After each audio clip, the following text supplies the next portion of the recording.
이 하나님의 말씀이 참 무섭습니다. 왜 무섭냐?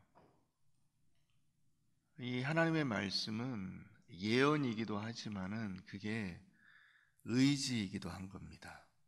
하나님의 의지. 그러니까 이 다윗에게 있어서 하나님의 말씀이 굉장히 중요한 예언이 지난주에 우리가 이제 살펴봤어요. 12장 10절 말씀 보시면 거기 이렇게 나와요. 내가 나를 업신여기고 햇사람 우리아의 아내를 빼앗아 내 아내로 삼았은즉 칼이 내 집에서 영원토록 떠나지 아니하리라. 이런 예언의 말씀이 선포가 됐는데 이 예언의 말씀이 이게 예언이면서 의지라는 거죠. 하나님의 의지예요. 그러니까 우리가 인생길을 갈 때 하나는 하나님께서 제한 없이 열어놓으시는 길이 있어요. 마음껏 달려가면 되는 길이에요. 다른 하나는 나에게 제한이 생겨요. 제한. 어떤 핸디캡이 생긴다고요. 이 핸디캡을 안고 가는 거예요. 다윗에게 이 핸디캡이 하나 생긴 거예요. 그런데 이것은 다윗이 저지른 범죄의 결과예요. 이게 그냥 갑자기 하늘에서 뚝 떨어지는 것이 아니고 다윗이 행한 그 죄 때문에 생긴 결과예요. 근데 이 제한 조건을 안고 가야 됩니다. 다윗이. 창세기 3장에 보면 아담과 하와가 범죄를 하죠. 그래서 제한 조건이 생깁니다. 그 제한 조건이 뭐냐? 인간이 살아가는 모든 삶이 여자건 남자건 삶 자체가 고통이 된다는 겁니다. 그러니까 여러분 우리 삶을 보면 그 아담과 하와 이후로 우리 인생에 모든 것이 한편으로는 즐거움이면서 한편으로는 고통이 되는 거예요. 살아가는 자체가. 뭐 먹는 것도 그렇잖아요. 네, 먹는 것 자체는 즐거움인데 먹으면 찌잖아요. 그죠? 이게 고통이에요. 이걸 안 먹을 수도 없고 먹으면 너무 좋은데. 그러니까 여러분 우리의 어떤 삶은 그냥 삶 자체로 끝나지 않습니다. 그 삶으로 인해서 생기는 장애물들이 생겨요. 그걸 안고 가는 겁니다. 그래서 조심해야 돼요. 우리가 행동하는 거, 말하는 거 조심해야 됩니다. 함부로 하면 안 돼요. 이렇게 이 다윗이 범죄에서 어떻게 됩니까? 칼이 내 집에서 영원토록 떠나지 아니하리라. 반드시 후환이 있어요. 오늘 우리가 이제 이 본문을 13장 읽게 되는데 13장 전체를 여러분들이 나중에 가셔서 한번 다시 읽어보세요. 이 13장에 이제 우리가 읽은 이 부분도 뭐 이해가 안 되는 부분이죠. 그렇지 않아요? 어쨌든 이복 형제들, 남매들이기는 하지만은 한 가정 안에서 오빠가 여동생을 강간을 한 거예요. 그런데 이 당한 여동생의 친오빠가 있어요. 친오빠. 한 엄마에서 태어난 오빠와 여동생. 여기 암논은 이복 오빠예요. 제일 맞이이긴 한데 그 다말의 친오빠가 나중에 이 암논을 죽입니다. 이런 일들이 이 13장에서 일어나는 거예요. 그래서 여러분 우리가 이제 20절까지 읽었는데 21절 한번 가서 보세요. 21절 다 같이 한번 읽어보겠습니다. 21절 시작.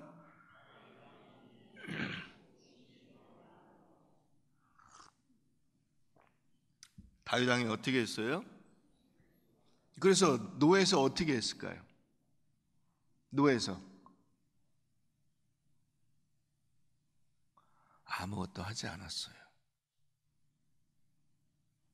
이해가 안 되는 거예요. 자, 자기 맏아들이 그 밑에 여동생을 강간을 했단 말이야. 근데 백주에 사람들이 다 보는데, 여러분 아시잖아요. 옛날에 왕이 예를 들어서 왕비와 동침을 하면 그 동침하는 자리에도 그 상궁들이 이렇게 들어와서 있다는 거잖아요. 그런데 여기 뭐 다 나가게 했지만은 거기 사람들이 지금 다 웅성웅성 하고 있을 거 아니에요. 그런데 이런 일을 저질렀다는 거예요. 근데 이 다말이 왜 갔냐면 자기가 시켜서 간 거예요. 암논이 아유 내가 진짜 너무 이 여동생이 정말 좋은데 아버지 여동생한테 저 좀 가서 맛있는 과자 좀 만들어 주라고 해주세요. 그래서 간 거예요. 그런데 이런 일이 벌어진 거예요. 가만 놔두면 안 되잖아요. 심히 노하니라 아무 일도 안 했어요.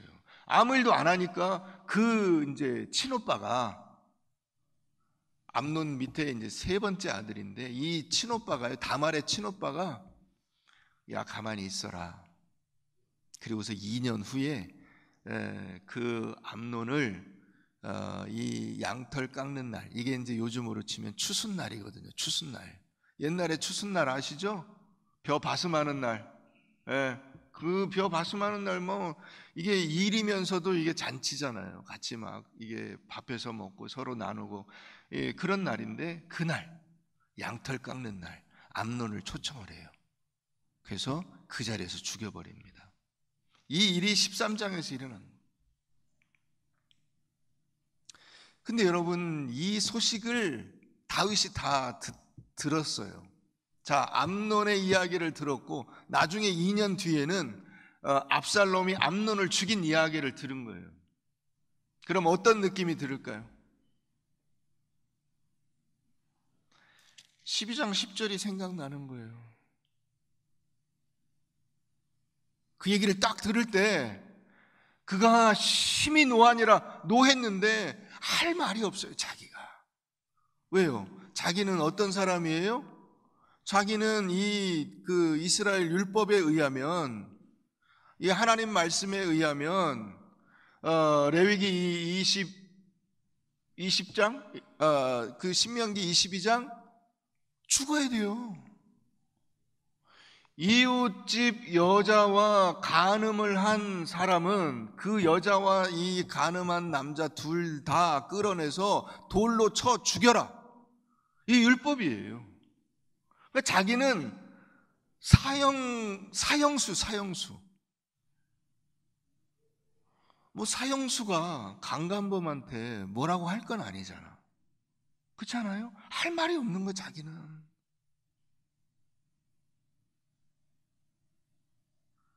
심판할 자격이 없어요.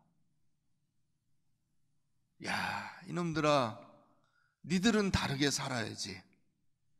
나는 내가 그렇게 이런 죄를 범해서 하나님 앞에 이 심판을 받고 꾸중을 듣고 그 은혜로 지금 이렇게 겨우겨우 살고 있다마는 너희는 그래서는 안 되지. 그런데 너도냐? 어떻게 모든 인간이 다 똑같냐? 그 답답함, 그 분노예요. 이 다윗이 심히 노하니라, 이것은 암논에 대해서 노한 게 아니고요, 압살롬에 대해서 노한 게 아니라 자기 자신이 답답하고 인간이라고 하는 이 존재 자체가 너무나 한심한 거예요.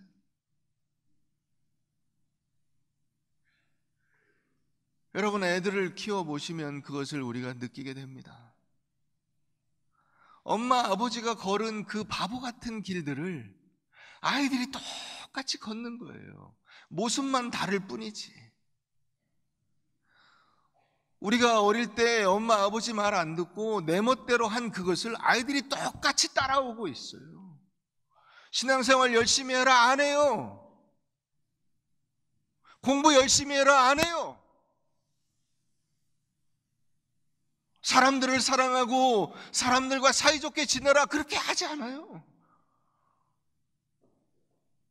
신경 쓰지 말고 내버려 두래요.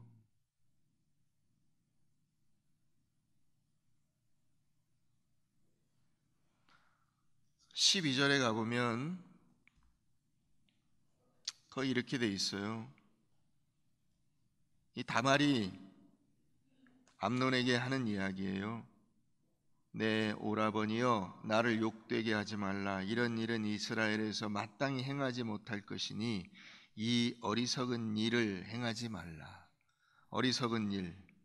자, 그 다음에 13절에 가보면 너도 이스라엘 중에서 어리석은 자가 될 것이다. 이 어리석은 자라고 하는 단어가 나발이에요. 나발 기억나시죠? 네, 사무엘상 23장 사무엘상에 나오는 그 아비가일의 남편 나발. 여기 어리석은 일이라고 하는 단어가요, 네발라예요. 이게 나발이라고 하는 단어와 어원이 같아요.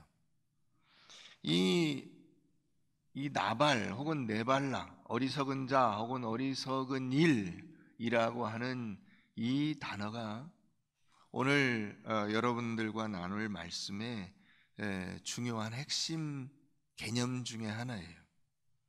하나님이 없다고 믿는 사람, 이게 나발이에요. 그래서 그 사람이 하는 행동, 그게 네발라입니다. 하나님이 없어 라고 생각하기 때문에 자기 하고 싶은 대로 하는 거예요. 자기 하고 싶은 대로. 그래서 그런 대표적인 행동이 오늘 이 암논이 한 것 같은 이런 일이에요. 야곱의 그 자손들이, 야곱이 식구들을 데리고 이제 다시 자기 원래 그 고향으로 돌아오는 중에 세겜이라고 하는 곳에서 세겜이 그 디나, 야곱의 딸 중에 하나를 강간한 사건이 나옵니다. 그게 네발라예요. 그게 사사기 19장에 가보면 거기 그 동성애를 하기 위해서 이 만행을 저지르는 장면이 나오잖아요. 그게 네발라예요. 예레미야 29장 23절에도 다윗이 한 것 같은 똑같은 행위가 나와요. 그게 뭐냐면 이웃 여인과 행음하는 자, 이게 네발라예요. 네발라.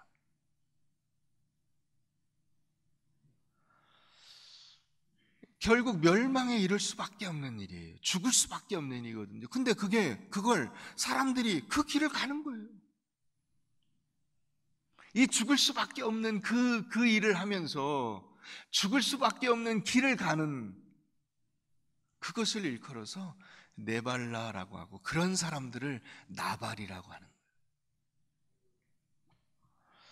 우리 시편 14편을 한번 가보겠습니다. 그런 사람들이 나오죠. 시편 14편입니다.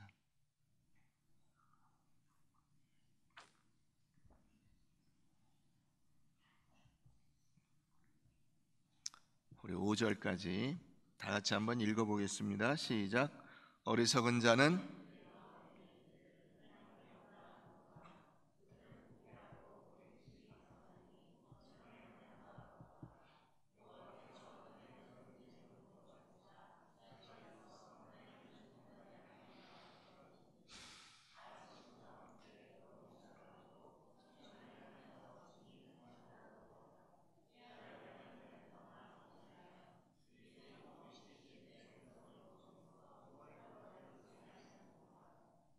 거기서 그들은 두려워하고 두려워하였으니 하나님이 의인의 세대에 계심이로다.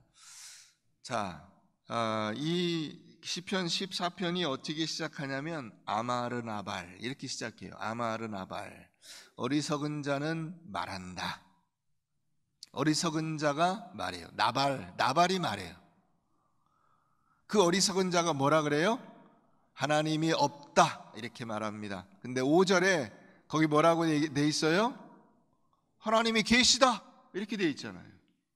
하나님이 없다 그러면서 자기 멋대로 살아요. 그런데 보니까 하나님이 계세요. 그래서 겁나는 거예요. 두려워하고.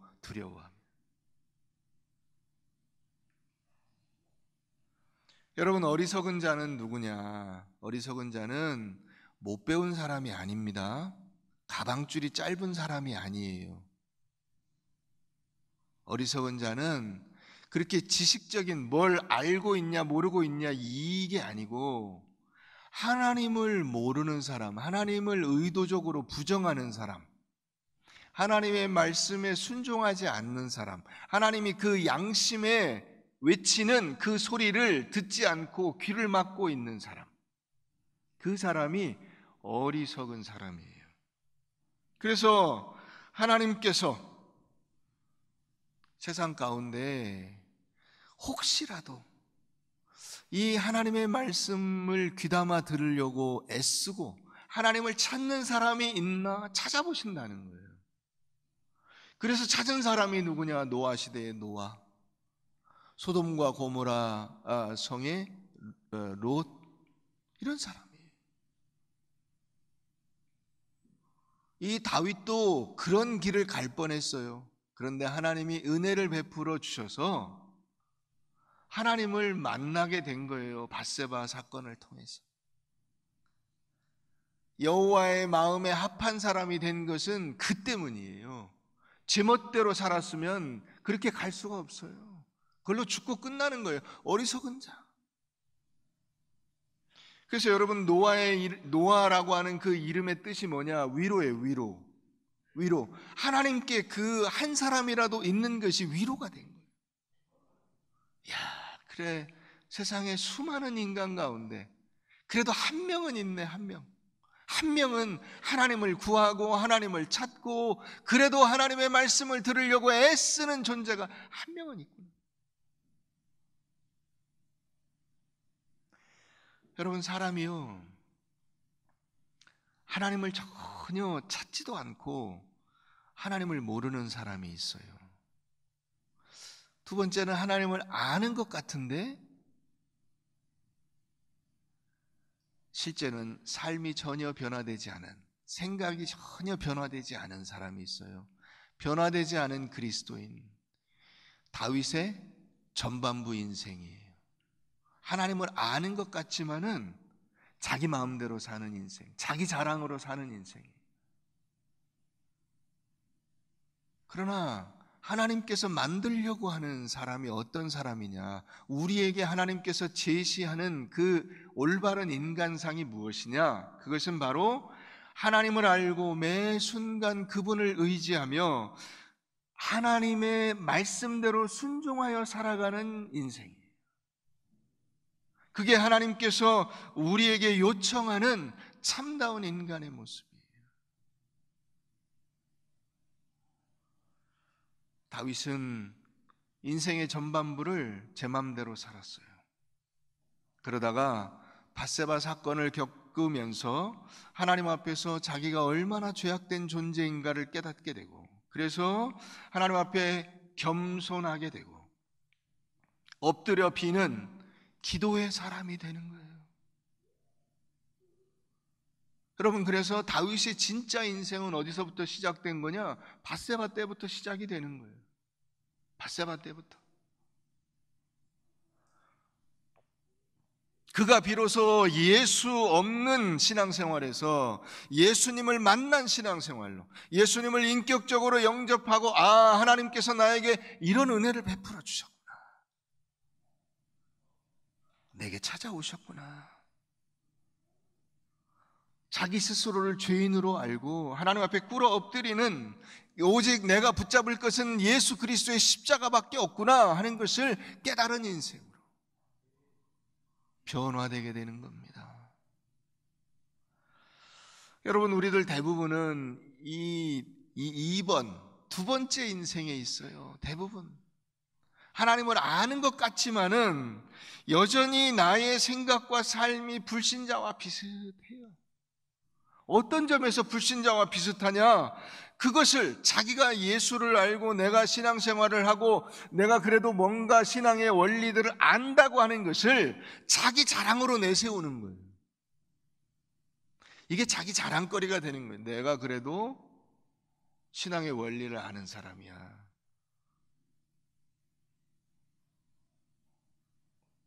그래서 이것이 자기의 남다른 신앙의 우월함이라고 하는 자랑 가운데 서 있는 거예요. 그러니까 이 진짜 신앙과 가짜 신앙이 우리 안에 이렇게 짬뽕돼 있어요. 그리스도인들이 대체로 다 그래요. 하나님께서 다윗을 새롭게 빚어가시는 거예요. 새롭게. 그러니까 다윗의 인생은 여러분 모든 고난을 극복하고 왕이 돼서 이제 나라를 든든히 세워 하나님의 영광을 드러냈느냐? 이것이 다윗의 영광이 아니고요. 하나님의 택함을 받아 왕이 되었지만은 자신이 얼마나 못났는가, 그리고 자기가 그냥 자기 마음대로 자기 힘대로 살면 얼마나 어리석은 일, 이 못난 행동밖에 할 수 없는가 하는 것을 깨닫게 되어서 하나님을 바라보고, 또 보니까 암논, 압살롬 속을 썩여요. 자, 그러면 내 인생이 왜 이렇게 됐느냐? 그것이 아니라, 자, 이와 같은 이 하나님께서 두신 제한 조건들을 내가 어떻게 끌어안고 그 속에서도 믿음과 신앙을 지키며 살아가느냐? 이것이 다윗의 인생입니다. 이것이. 그러니까 여러분들의 인생 속에는 하나님께서 여러분들을 향해서 열어놓으신 멋진 길이 있어요. 동시에 내 마음대로 할 수 없는 제한 조건들이, 여러분들의 그동안의 인생의 어떤 그 과오들로 인해서 생긴 여러 핸디캡들이 거기 곳곳에 자리 잡고 있는 거예요. 이건 아니지 않냐? 아니에요. 그거 다 끌어안고 가는 거예요. 칼이 내 집에서 영원토록 떠나지 아니하리라. 이것까지도 다윗의 인생인 거예요. 그것까지도.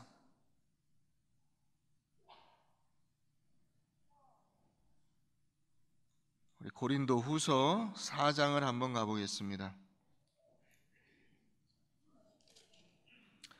신약 289페이지 고린도 후서 4장.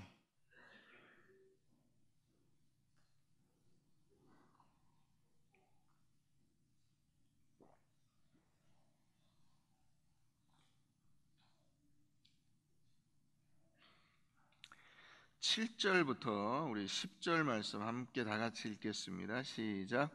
우리가 이 보배를 질그릇에 가졌으니 이는 심히 큰 능력은 하나님께 있고 우리에게 있지 아니함을 알게 하려 함이라. 우리가 사방으로 우겨쌈을 당하여도 쌓이지 아니하며 답답한 일을 당하여도 낙심하지 아니하며 박해를 받아도 버림받지 아니하며 거꾸러뜨림을 당하여도 망하지 아니하고 우리가 항상 예수의 죽음을 몸에 짊어짐은 예수의 생명이 또한 우리 몸에 나타나게 하려 함이라. 우리는 뭐라는 거예요? 여기서 우리는 어떤 그릇으로 비유하면 뭐예요? 질그릇입니다. 질그릇은 그냥 싸구려라고 생각하시면 돼요. 막 쓰는 그릇, 아무 값어치가 없는 그릇, 그냥 깨버려도 상관없는 그릇, 이 질그릇이에요. 그 그릇에 값어치가 없어요. 그런데 뭐 때문에 값어치가 생기냐면 그 안에 뭘 담고 있습니까? 보배를 담고 있습니다. 여기서 보배는 누구를 의미할까요? 예수님을 의미합니다.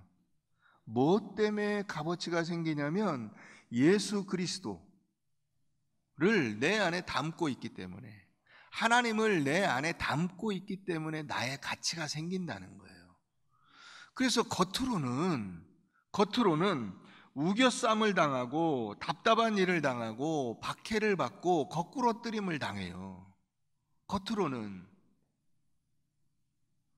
그런데 이런 그 우겨쌈을 당하고 박해를 받고 뭐 거꾸러뜨림을 당하고 답답한 일을 당하고 이런 것들로 인해서 뭐가 드러나느냐? 예수 그리스도가 드러나는 거예요.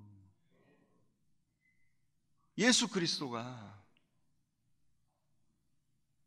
이것을 여러분 우리가 잘 깨달아야 돼요.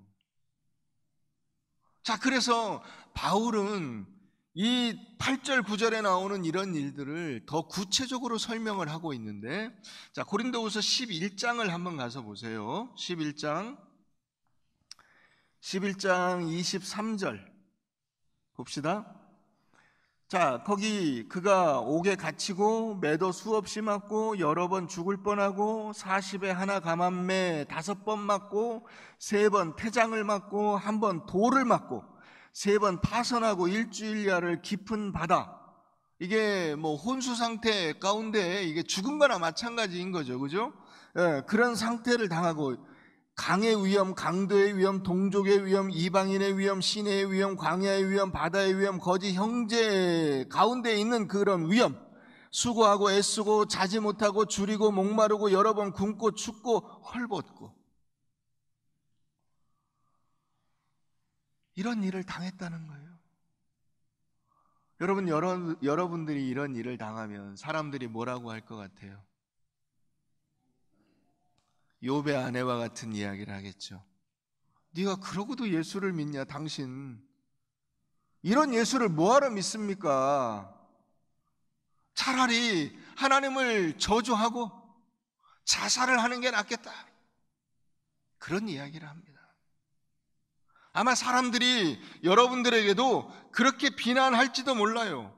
저 사람은 예수를 믿는다는데 왜 저렇게 늘 어렵냐? 왜 저렇게 늘 힘드냐? 왜 하는 일마다 되는 게 없냐? 그런데도 뭐 맨날 감사한데, 찬송한데, 예배 드린데, 추수감사절 예배를 드린데, 아니, 자기나 좀 잘 살지?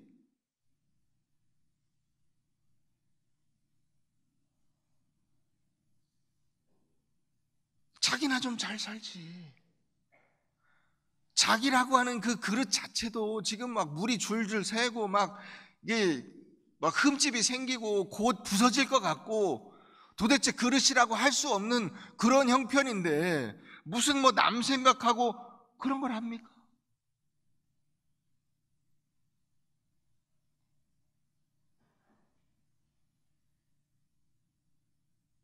다윗이 골리앗 때려 눕히고 이웃나라 다 정복하고 통일 국가를 이루어서 하나님의 영광을 드러냈다? 그거 아닙니다. 여러분들이 그렇게 복음을 이해하시면 예수 그리스도의 십자가를 완전히 거꾸로 알고 있는 겁니다. 예수 그리스도의 십자가가 하나님의 영광입니다. 믿습니까? 십자가가 영광이에요. 다시 말하면 그가 누명을 뒤집어 쓰고 사람들에게 조롱을 받으며 채찍질 받으며 사형 판결을 받아 십자가에서 죽은 거예요. 그게 영광이라는 거예요. 이게 우리들에게는 굉장히 어려운 사건입니다. 그래서 여러분, 이 밧세바 사건이, 암논 사건이, 압살롬의 반역이, 주변의 손가락질이, 이런저런 여러 가지 비난과 조롱과 어떤 아픔들이 이게 다윗의 인생 속에서 다윗이 어떻게 그것을 견뎌내고 그로 인해서 자신의 믿음과 신앙이 변화되고 자신의 삶이 변화되느냐 하는 것입니다. 우리가 아까 그 21절에서 본 것처럼 다윗이 이 모든 일을 듣고 심히 노하니라. 노하는데 할 말이 없잖아요. 할 말이 없어요. 그것은 자기가 자격이 없다는 사실을 아는 거예요. 자기가 하나님 앞에서 어떤 존재인가 하는 것을 깨달은 거예요. 내가 이런 그 비난과 사람들의 그 조롱에도 불구하고 내가 어떻게 살아야 되는가 하는 것을 생각하는 거예요.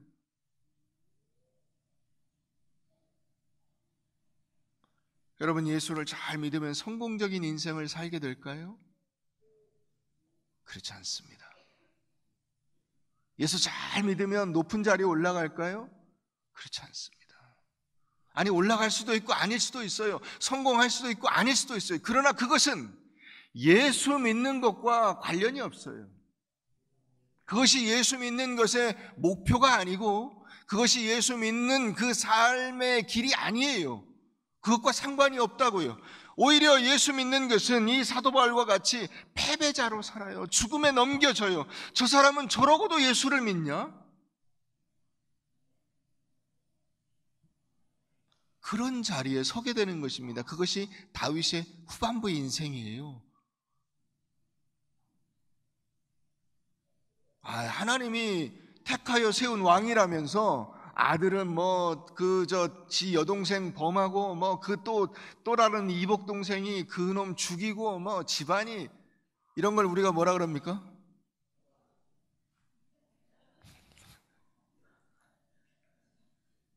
그런 집안이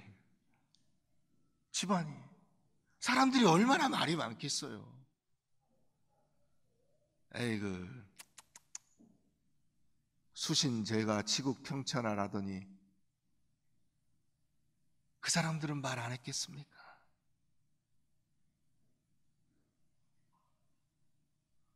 여러분, 우리들이 그렇게 사망에 넘겨지고 그렇게 예수 그리스도의 죽으심과 부활과 생명이 드러나게 되는 것입니다. 질그릇이 깨어져서 보배가 드러나듯이 우리의 삶 속에 고난과 역경이 있음으로써 오히려 우리는 예수 그리스도를 바라보고 그분을 붙잡게 되는 것입니다. 그리고 그것이 우리의 영광이 되는 것이고 그것이 하나님의 영광이 되는 것입니다. 우리는 세상 속에서 고난을 겁내지 않습니다. 그것은 세상이 보상으로 주는, 세상이 우리에게 제시하는 어떤 좋은 것, 그런 것들과 하나님께서 우리에게 약속하신 그것들과 비교할 수 없기 때문입니다. 하나님께서 우리에게 주신 이 영원한 은혜와 영광과 복은 이 세상에 있는 즐거움과 세상의 그 사소한 것들과 비교할 수 없어요. 왜냐? 하나님께서 우리를 그 영광의 자리에 마지막에 반드시 세워주시리라고 약속하여 주셨기 때문입니다. 사랑하는 성도 여러분, 여러분들의 그 놀라운 은혜와 영광을 값싼 세상의 그 유혹에 팔아넘기지 마십시오. 여러분들 모두의 생애는 다윗과 같이 다윗에게 개입하신 그 하나님의 손길과 같이 여러분들 안에 하나님이 개입하실 것이며, 그리하여 하나님께서 약속하신 것처럼 예수 안에서 여러분들을 그 고난의 자리에서도, 때로는 고통과 아픔과 사람들의 손가락질과 비방의 자리에서도 여러분들이 흔들리지 아니하고 그 모든 것을 다 떠안고 믿음으로 걸어가기를, 그리고 그것이 진정한 승리임을 굳게 붙잡고 나아가시는 여러분들 되시기를 바랍니다.